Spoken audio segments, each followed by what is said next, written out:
గత కొన్ని సంవత్సరాల నుంచి సేద్యం చేస్తున్నటువంటి భూమిని రాజకీయ పలుకుబడితో ఒక వ్యక్తి మా భూమిని ఆక్రమించి మమ్మల్ని ఇబ్బంది పెడుతున్నారని గత 30 సంవత్సరాల నుంచి మేము సేద్యంలో ఉంటున్నాము.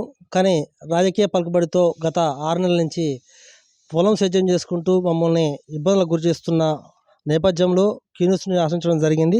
అయితే మన దగ్గర ఎవరైతే బాధితులు ఉన్నారో యాదవులు వాళ్ళ మాట తెలుసుకుందాం. అసలు ఏమైందన్న, మీరు మమ్మల్ని ఎందుకు ఆశించారు? నా పేరు జక్కల యాదగిరి. మేము 2007లో పెండకృష్ణ గారికి భూమి అమ్మినాం. అమ్మినప్పుడు పట్టా భూమి పట్టా చేయించుకోండు, మిగతాది పోరం పోకుంటే దానికి పైసలు కట్టకపోతే మేము ల్యాండ్ మీద పోయినాం. చలన్ చెక్కు తీసుకొని మాకు భూమి అప్పచెప్పిండు, కానీ ఒక బుక్ కాగితాలు మొత్తం వాళ్ళ దగ్గరనే ఉన్నాయి. దాని గురించి ఇప్పుడు మధ్యలో వస్తుండు, మా భూమికి ల్యాండ్ మీదకి వస్తుండు. దాని గురించే మాకు న్యాయం చేయాలని. అంటే మీరు ఎన్ని సంవత్సరాలు మొత్తం అసలు ఈ భూమి ఎవరిది? అంటే మీకు ఎక్కడి నుంచి వచ్చింది భూమి? మా తాత తండ్రుల నుంచి వచ్చింది, వారసత్వంగా వచ్చింది అది. దాన్ని మేము మధ్యలో ఆర్థిక పరిస్థితుల వల్ల అమ్ముకోవడం జరిగింది.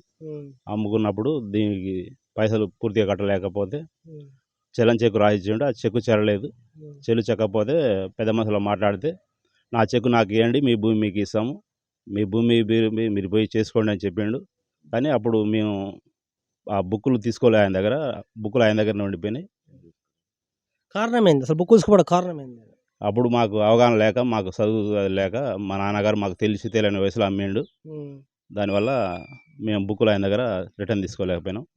ఇప్పుడు వచ్చి నాకు అక్కడ భూమి ఉందని మా పక్కన భూమిలో ఎకరన్నర భూమి పట్టా చేయించుకొని దాన్ని ఇప్పుడు కబ్జా మీదకి వస్తుండు, మమ్మల్ని బెదిరిస్తుండు.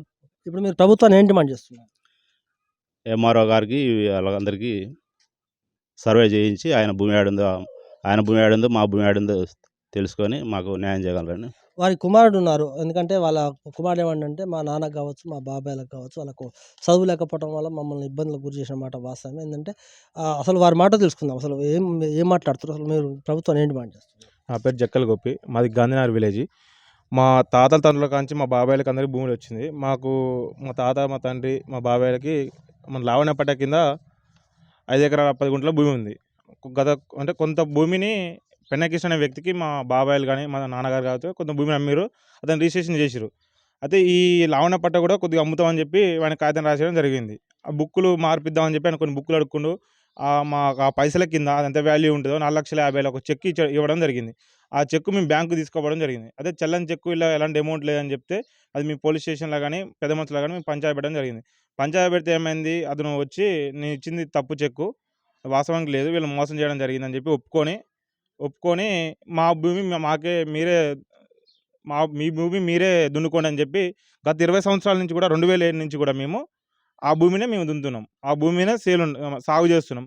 అదే ఈ 6 నెలల నుంచి అంటే ఏ అధికార పార్టీ ఉంటే అధికార పార్టీలో పోవడము, బేరియడం ఆయన అప్పటి నుంచి కూడా మేము ఆ భూమి మేమే చేస్తున్నాం. ఈ మధ్య కాలంలో గత 6 నెలల నుంచి వచ్చి భూమి మాదే అని చెప్పి మమ్మల్ని బెదిరించి భూమి మీద దున్నుతుండు.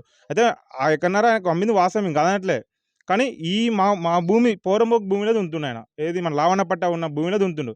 అయితే మేము ప్రభుత్వాన్ని ఒకటే డిమాండ్ చేస్తున్నాం, ఏమైందంటే ఆయన భూమి ఎక్కడుందో ఆయన సర్వే నెంబర్ సర్వే చేసుకొని తీసుకొని మేము వద్దనట్లే, కానీ మా భూమి ఎందుకు దున్నుతున్నాం మేము అడుగుతున్నాం.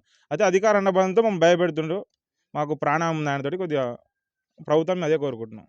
ఓకే, ఇప్పుడు ఎవరైతే బాధితులు ఉన్నారో వాళ్ళు చెప్పేది ఏంటంటే ఆయనకు అమ్మిన మాట వాస్తవం కాదంటలేము. అయితే మాకు ఉండవలసిన భూమిలో కూడా వచ్చి ఆయన పట్టా ఉందని ఆయన మమ్మల్ని భయభ్రాంతకు గురి చేస్తున్నారు. రెవెన్యూ అధికారులు కావచ్చు, లేకపోతే జిల్లా కలెక్టర్ గారు స్పందించి మాకు ఎమ్మటే సర్వే చేసి ఆయనకు అమ్మిన భూమి ఎంతైతే ఉందో అంతా ఆయన కేటాయించి మిగతా భూమి మాకు ఖచ్చితంగా ఇవ్వాల్సిందే కోరుతాం. ఎందుకంటే అతని నుంచి మాకు ప్రాణభయం ఉంది. ఎందుకంటే సూర్యాపేట జిల్లా వ్యాప్తంగా కాదు, రాష్ట్ర వ్యాప్తంగా కూడా భూములకు రెక్కలు ఇచ్చిన మాట వాస్తవమే. భూములకు రెక్కలు రావడంతో గజం భూమి పోయినా కూడా వేలలో నష్టపోతున్న మాట వాస్తవమే. అయితే ఎకరన్నర భూమి అంటే మేము కోట్ల రూపాయలు నష్టపోతున్నాం. ఎందుకంటే మేమంతా కూడా బడుగు బలహీన వర్గాలు చెందిన బీసీ బిడ్డలము, మాకు రెక్కాడితే డొక్కాడదు. ఎందుకంటే ఇప్పటికే పెండకృష్ణ అనే వ్యక్తి మమ్మల్ని చాలా రోజుల నుంచి కూడా ఇబ్బందులకు గురి చేస్తున్నారు. ఖచ్చితంగా పోలీసు అధికారులు కావచ్చు, లేదా రెవెన్యూ అధికారులు కావచ్చు స్పందించి మాకు న్యాయం చేయాలని కోరుతున్నారు.